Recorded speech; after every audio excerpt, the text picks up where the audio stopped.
அதை நானே பார்க்காமல் மந்திரி புலானிகளை வைத்திருக்கிறேன். நகர்வலம் சென்றவர்கள் இன்னும் திரும்பி வரவில்லை. வந்து பார்ப்போம். அறம் காத்து தேவியே, குலம் காத்து தேவியே, அறம் காத்து தேவியே, குலம் காத்து அருள் உருவமான ஜோதியே, பெற்றோர் தருவாயே, அன்னையே தேவியே.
அம்மா வர்ற நேரமாச்சு.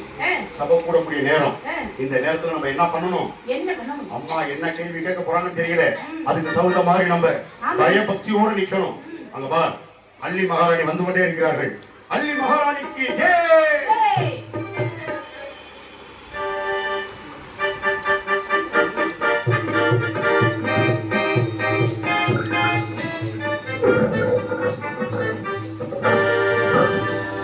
மங்கள தந்தோ மகாராணி, மங்கள தந்தோ மகாராணி, இந்த மாதிரி அவனை மாட்டி மங்கள தந்தோ மகாராணி. மங்களம் உண்டாகட்டும், மங்களம் உண்டாகட்டும். என்ன இன்னைக்கு என்ன நாள்?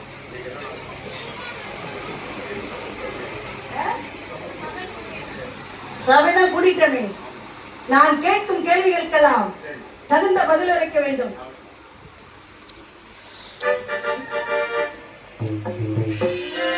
மந்திரி பவனச்சேனா கேட்கும் கேள்விக்கு பதில் பத்தி சொல்லியா வேகமா. மந்திரி பவனச்சேனா கேட்கும் கேள்விக்கு பதில் பத்தி சொல்லியா வேகமா. இந்த மதுரையில அறுபது கால தூரம் இருக்கும் கொடிகள் சுதமா. பாண்டிய நாட்டில் இந்த எத்தனை இடத்துல மக்களுக்கு கன்பம் உண்டு, துன்பம் உண்டு. ஆனால் இதெல்லாம் தீர்ப்பதற்காகத்தானே உங்களை எல்லாம் இங்க வந்திருக்கேன். மக்கள் எப்படி இருக்கிறார் என்ற விவரத்தை சொல்லி. மக்கள் எல்லாம் ரொம்ப சுபிட்சமாக இருக்கிறார்கள்மா. அது மட்டுமா, ஆலயம் தோறும் ஆறுகால பூஜை மிகவும் சிறப்பாக நடக்கிறது.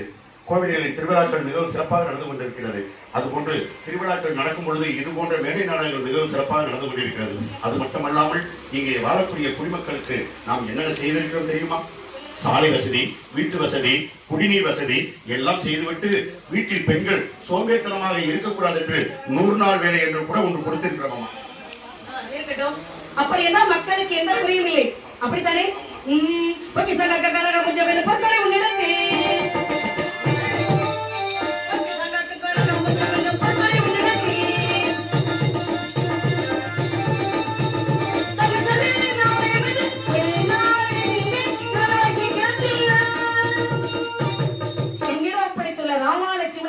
நம்முடைய களஞ்சியங்கள் எல்லாம் நிறைந்து இருக்கிறதா, அதில் ஏதாவது குறை இருக்கிறதா என்று சொல். அம்மா, நம்மளுடைய ராமாலட்சுமண கலையங்கள் அனைத்தும் நிறைந்து வழிந்து மிச்சம் மீதாடி உள்ளது அனைத்தையும் மக்களுக்கே வாரி வழங்கி கொண்டிருக்கிறோம் அம்மா. அதில் எந்த ஒரு குறைகளும் இல்லையம்மா. அப்படியா?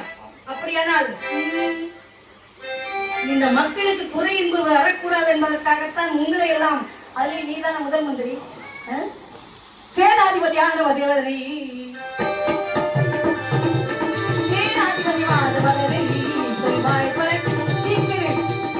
உன்னிடம் படைத்துள்ள யானைப்படை, குதிரைப்படை, காலாள்படை, தேர்ப்படை என்று சொல்லக்கூடிய 4 படைகளும் எதிரிகள் எப்பொழுது வருவார்கள் என்று உரியவாறு உரையில் சேர்க்காமல் இருக்கிறார்களா, இல்லை உறங்கிக் கொண்டிருக்கிறார்களா? அம்மா, உறங்கக்கூடிய அளவிற்கு நம் படைகள்லாம் ஒன்றும் இல்லையம்மா. கால்படை, தேராப்படை, சேரப்படை, அது மட்டுமல்லாமல் நூலாம்படை, குதிரைப்படை. நூலாம்படையா? ஆமாம்மா. அது என்னது? நூலாம்படை என்றால் தெரியாதா? நூலாம்படை என்றால் இப்பொழுது சமீபத்தில் சுருக்கமாக நாங்கள் செய்து வைத்திருக்கிறோம். உங்களால் முடிந்தது. ஆமா. நூலாம்படை என்றால் வரக்கூடிய எதிரிகளை மொத்தமாக அப்படியே வலையோடு வலையாக விரித்து பிடிப்பதுதான் நூலாம்படை. நூலினால் பின்னப்பட்டது நூலாம்படை. அப்போ இதெல்லாம் உங்களுடைய ஏற்பாடு. ஆமா. சரி, இருக்கட்டும். ஆமா. ஆமா. இனிமேல் எந்த ஒரு பிரச்சனைகளும், சின்ன சின்ன பிரச்சனைகள் இருந்தால் நாங்களே முடித்து விடுகிறோம். பெரிய பிரச்சனைகள் இருந்தால் தான் உங்களிடம் அழைத்து வருகிறோம். அது மட்டுமல்லாமல் எல்லா பிரச்சனைகளும் சால்வ் ஆகி விட்டதம்மா. இனிமேல் பிரச்சனைக்கு வேலையே இல்லையம்மா. அப்படி என்றால் நான் கையொப்பங்களுக்கு போக்குவரத்து அஞ்சல் ஏதாவது இருக்கிறதா? அம்மா, நீங்கள் கையொப்பம் விடுகிற அளவிற்கு ஒன்றுமே இல்லை. எல்லாத்தையும் நாங்களே கையொப்பமிட்டு சின்ன பிரச்சனைகளை நாங்களே தீர்த்து விட்டோம் அம்மா. ஒன்றுமே இல்லையம்மா. நான் வந்து கையொப்பம் விடுற அளவுக்கு எதுவுமே இல்லையம்மா. உங்களுடைய ஆட்சியில் எதுவுமே இல்லை. எதுவுமே இல்லையா? இன்னும் எதுவுமே இல்லைன்னா எந்த ஒரு பிரச்சனையும் இல்லை. அப்படி சொல்லு. எதுவுமே இல்லைன்னா அப்ப எதுவும் நான் கொடுக்காத மாதிரி இருக்க? இல்ல, நீங்க கொடுக்கிறீர்கள். இல்ல, நாங்கள் சொல்ல வேண்டியது எதுவுமே இல்லை என்றுதானே. பிரச்சனைகள் எதுவும் இல்லை என்றுதானே. பரவாயில்லை. சபை இன்று கலையலாம். கலையலாம். ஏறனாதானே கலைகிறதுக்கு.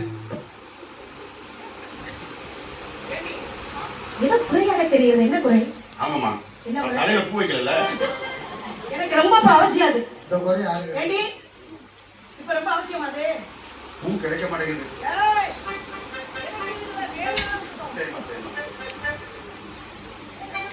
என்ன குறை? அம்மாவுக்கு புள்ள வரணும். எப்ப அம்மாவோட புள்ள வரணும்?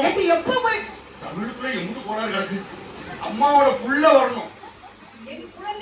உங்களுடைய குழந்தை குழந்தை இருக்கட்டும் அம்மா. அதனால ஒன்றுமில்லை அம்மா. உங்களுடைய குழந்தை வர வேண்டும். ஏன் வரவில்லை என்று நீங்கள் என்னிடம் கேட்கவில்லையே. அவளை அழைத்து கொண்டு வா. அம்மா, அழைத்து வருவது ஒரு அம்மா, அழைத்து வருவது இருக்கட்டும். சரி, எனக்கு நான் சொல்வதை நீங்கள் கொஞ்சம் கோவப்படாம கேட்க வேண்டும். என்னடி நீ சொல்வதில் எனக்கு எப்படி கோவம் வரும்? குழந்தை இங்க வராது காரணம் என்ன தெரியுமா? வராததுக்கு காரணம் உனக்கு தெரியுமா? உங்களுடைய அரசு. ஆமா, பெற்றவள் நான் தானே. ஆமாம்மா. அப்படி இருக்கும்போது எனக்கு தெரியாத உனக்கு எப்படி தெரியும்? அம்மா, குழந்தை போய் குழந்தைகளோடு விளையாடி கொண்டிருக்கிறாங்க. சரி, விளையாடி கொண்டு இருக்கும் பொழுது அந்த குழந்தைகள் நம் குழந்தையோடு சேர்ந்து விளையாடும் பொழுது தேர் உருட்டி விளையாடும் பொழுது அந்த தேரை மற்ற குழந்தைகள் உடைத்து விட்டன. என்ன? என் குழந்தை தேரை உடைத்து விட்டாரா? சரி, அந்த தேர் உடைந்த உடனே நம்மளுடைய குழந்தை என்ன பண்ணி இருக்கிறான் தெரியுமா? ஏண்டா தேரை உடைச்சிங்கன்னு கேட்க. சரி, மத்த குழந்தைகள் என்ன சொல்லிருக்காங்க? உன் தேர் என்ன பெரிய பவள தேரா அப்படின்னு கிண்டலாக கேலியாக பேசிய உடனே உங்களுடைய குழந்தை அல்லவா குழந்தை, அவனுக்கு உடனே கோபம் வந்து விட்டது. அல்லி மகாராணி எவ்வளவு கோபமாக இருப்பார்கள், அவருடைய குழந்தை எவ்வளவு கோபமாக இருக்க வேண்டும். அந்த குழந்தைக்கு கோபம் வந்த உடனே கோபம் கொண்ட அந்த குழந்தை அவர்கள் சிறுவர்களிடம் சத்தியம் செய்து விட்டு வந்து இருக்கிறதாம். ஆமாம், இன்னும் 8 தினத்திற்குள் உங்களுடன் பவளத்தேர் கொண்டு வந்து நான் விளையாடுகிறேன். இல்லை என்றால் இது நான் அன்னாகாரம் உட்கொள்ள மாட்டேன். இது என் சொக்கன் மீனாட்சி மீது சத்தியம் என்று சத்தியம். என் குழந்தை சத்தியம் செய்திருக்கிறாரா? ஆமாம் ஆமா. இவன் பால் கொடுத்தால் நான் பழம் கொடுத்தேன். எது இல்லம்மா, குழந்தை சாப்பிட வேண்டும் அல்லவா?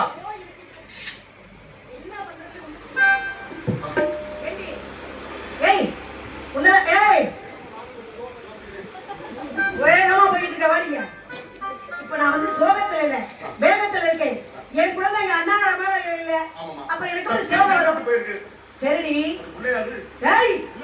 ரெண்டு உடனே சத்தியம் செய்யறதே அந்த குழந்தை தெய்வ குழந்தை என்று. அவன் என் குழந்தை. ஆமா, யார் இல்லைன்னு அப்புறம் அது இப்பொழுது குழந்தை பவளம் கேட்டிருக்கிறார். ஆமாமா பவளம் என்பது நம் நாட்டில் தேர்வு செய்யும் அளவுக்கு இல்லையே. ஆமாமா அவ்வளவு பவளம் இல்ல. வழிபொருட்குள்ள பண்ணோம்னா அந்த பவளம் கிடைக்க மாட்டேங்குது. கிடைக்காது. நம்ம நாட்டுல அந்த மாதிரி கிடையாதுன்னு சொல்லி இல்லை. அப்படி என்றால் பவளம் எங்கே விளைகிறது பாவையரே பவளம் எங்கே பவளம் எங்கே பவளம் எங்கே. அடியே கடல்கள். நான் கேட்டல. இப்ப கேட்டதுக்கு என்ன பதில்? ஆமா உங்களிடம் சொல்லுவது எனக்கு பயமாக இருக்கிறது. எதுக்கு? நீங்கள் உடனே பிரிட்டன் கத்தியை பிடிக்கிறீர்கள். பயமாக இருக்கிறது. அதனால்தான் நான் கூறுவதை கொஞ்சம் பொறுமையாக கேளுங்கள். ஆமா 7 கடலுக்கு அப்பால் பட்டு புஷ்கரத்தீவு என்று ஒன்று இருக்கிறது. சரி. அங்குதான் பவளம் விளைகிறதா. அப்படியா? அங்கு சென்றவர்கள் யாரும் உயிரோடு திரும்பி வரவில்லையா? அப்படியா? இதுவரைக்கும் சென்றவர்கள் யாரும் உயிரோடு திரும்பி வரவில்லை. ஆனால் ஒருவர் மட்டும் அங்கு சென்று வரலாம். ஏனென்றால் அங்கு ஏன் தெரியுமா சென்றவர்கள் வர முடியவில்லை? ஏன் வர முடியவில்லை? யானைத்தலை, குதிரைத்தலை இது போன்ற வண்டுகள் தண்டுகள் மிகவும் சிறப்பாக அங்கு மக்களை கடித்து விடுகிறதாம். ஓஹோ. அதனால் அங்கு போய் பவளம் சேகரிக்க முடியவில்லை. அப்படியா? போன இளவரசர்கள் பூரா அனைத்து பேரும் திரும்பி வரவில்லை. சரி. ஆனால் தெய்வாம்சம் பொருந்திய ஒரே ஒருவர் மட்டும் அங்கு சென்று பவளத்தை சேகரித்து வரலாம். இருந்தாலும் உங்களிடம் கூறுவதற்கு எனக்கு வாய் கூசுகிறது. இது நம் நாட்டில் அப்படி ஒரு வீரரா? யார் அவர்? எங்க இருக்கிறார்? அழைத்து வாருங்கள் அவரை. கூப்பிட்டோன்னு வர்றதுக்கு அவரை வரமாட்டாரு. கூப்பிட்டோன்னு வரமாட்டாரு. ஏன்? இருந்தாலும் நம்ம சொன்னோம்னா வந்துருவாரு. உங்களுக்கு தெரிஞ்சவர் தான். எனக்கு உங்களுக்கு நிறைய பழக்கமானவர் தான். எனக்கு அப்படி பழக்கமானவர் யார்? உங்களுக்கு மட்டும் இல்ல, உங்கள் குழந்தைக்கும் நெருங்கிய சொந்தம் கூட சொல்லலாம். என்னடி இது? குழந்தைக்கு சொந்தம் எனக்கு எப்படி? யார் அவர்? குழந்தைக்காக வேண்டி, உங்களுக்காக வேண்டி இல்லைனாலும் குழந்தைக்காக வேண்டி செய்வார் அவர். சென்று வருவார்னு சொல்றேன். என்னடி இது? ஆமாமா. நீ சொல்வது எனக்கு விசித்திரமாக இருக்கிறது. அம்மா பவளம் சேரிக்க வேண்டும் என்றால் அங்க தெய்வாம்சம் பொருந்தியவர் தான் செல்லணும் சொன்ன பாத்தீங்களா? அந்த தெய்வாம்சம் பொருந்தியவர் யார் என்று தெரியுமா? அவர்தான் அர்ஜுன மகாராஜா.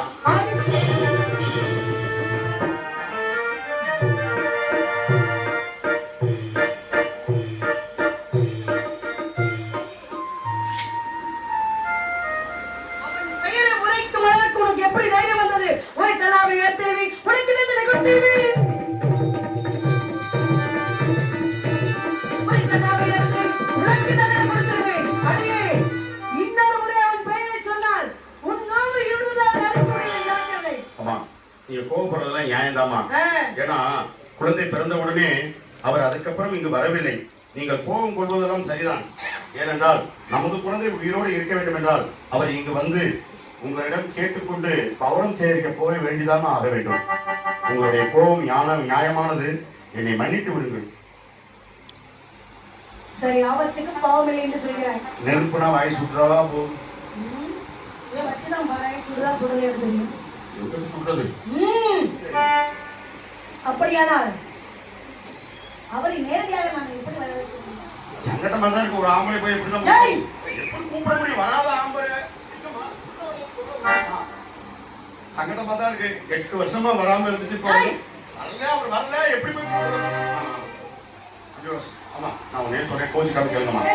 நீ எல்லாமே சொல்றது அனைத்துமே கோபம் தான் வருகிறது. உங்களுக்கு கோபம் தான் வந்துட்டு வேற ஒரு ஸ்டீப்பே இல்ல உங்க முகத்துல. அதுதான் சொல்றேன். சரிம்மா கோபப்படாதீங்க. மறுபடியும் நான் அதை தான் சொல்றேன். அதை வாங்கி தான் வையாண்டி. ஆமா சரிம்மா ரொம்ப சந்தோஷம். ஆமா அவருக்கு ஒரு லிகிதம் இல்ல நீங்க சொல்றது சந்தோஷமா இருக்குன்னு சொல்றேன். சரிம்மா ஆமா ஒரு லிகிதம் ஒண்ணு எழுதி அவருக்கு அவனுக்கு அவர்கிட்ட பேசுவதே இல்லை. அவர் போய் லிகிதம் எழுதுனா எப்படி? அவருக்கு எழுத வேண்டாம். அவருக்கு எழுதுறதுக்கு நீங்க என்ன முதல்ல எழுத போறீங்க? அவருக்கு எழுத வேண்டாம். அவருக்கு எழுதாம அவருடைய அண்ணன் அதாவது குழந்தையினுடைய பெரியப்பாக்கள் இருக்காங்கல்ல. ஓ தர்மபோதியா? அப்பப்பா பார்க்கலாம். என் மாமா அவருக்கு அப்படியா? அப்படியா? அவருக்கு எப்படி நீங்க எழுதணும்னா எப்படி எழுதணும்? அவங்க உடனே இந்த வேலையை செய்யணும்னா ஒரே ஒரு விஷயம் தான் இருக்கு. என்ன வேலை? குழந்தைக்கு ஜன்னி.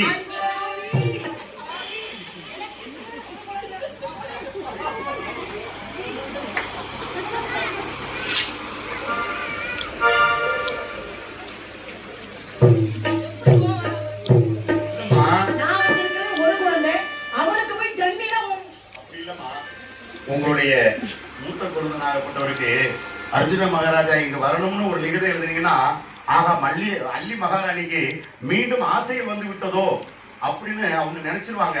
ஆமா, அதனால அவரும் காஞ்சி போய் நடக்க போறது இல்ல, அவரும் அங்க இருந்து வரப்போறது இல்ல, உடனே வரப்போறது இல்ல.